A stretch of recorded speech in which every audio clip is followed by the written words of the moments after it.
Welcome back. We're on The Boss with Mr. Jamal A, the CEO of Arpatech. Jamal, the US-based companies are looking at companies in anywhere in the world in terms of their headcount and how many employees work for you. Has it been the case for you also, sort of managing out a company in Pakistan? It clearly could have been the case had we approached the market in a certain way. Our approach was very different. Yeah. One, we weren't chasing projects. A lot of smart sourcing companies tend to chase projects. Yeah. We've invested in relationships. Okay. So we went and said, okay, let's identify 5 strategic partners, either sort of interface directly with the top management or report directly into the board of the organization. Yeah.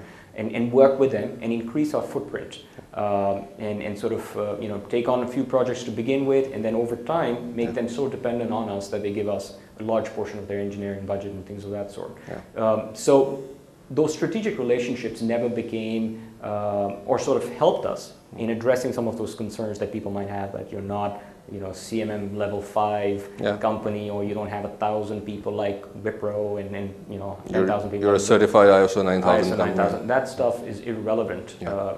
At the end of the day, people need to work on relationships. True. And we tend to sometimes focus too much on the tangential elements, which are important. I don't want to sort of minimize those. Yeah. But we sort of focused in on our relationships, because you're going to have issues in Pakistan, especially on the geopolitical front.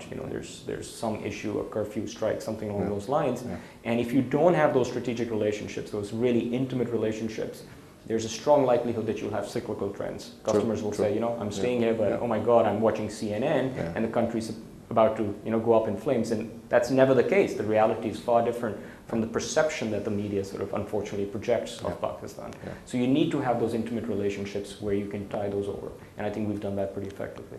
As an ambassador for Pakistan in the US, whenever you go back and you meet sort of thousands of people while you're there, what kind of image do you think we're portraying in the US or anywhere in Europe or somewhere? And how do people feel about the country? Right. So unfortunately, we're not portraying the image. There's sort of the media at the end of the day portrays the image, and the image is pretty negative. Yeah. One of the biggest impediments to our industries is our inability to take our resources out of the country and build those relationships. The reason why India is so successful is that in sort of the Y2K process, they managed to bring on thousands of their resources into Western countries, and those folks stayed back and built those relationships, and they became managers of IT, and then became heads of IT, and then they managed to leverage those key positions and establish relationships back. So it's very much a relationships game than anything else. Our inability to do that, and that has happened across the board.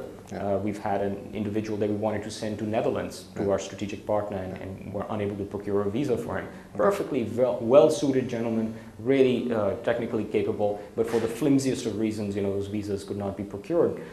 That is what will hurt us over the long run. And I think, if anything, the government needs to focus on that particular area in terms of talking to certain key Western countries and say, let's build some sort of a process that allows our resources to work more effectively in those regions. Mal, we'll talk about the future planning of Arpatech. How do you see the company growing as a company? But we'll just get back on a break. We're talking to Mr. Jamal A, the CEO of Arpatech. We'll be right back to the short break. Stay with us.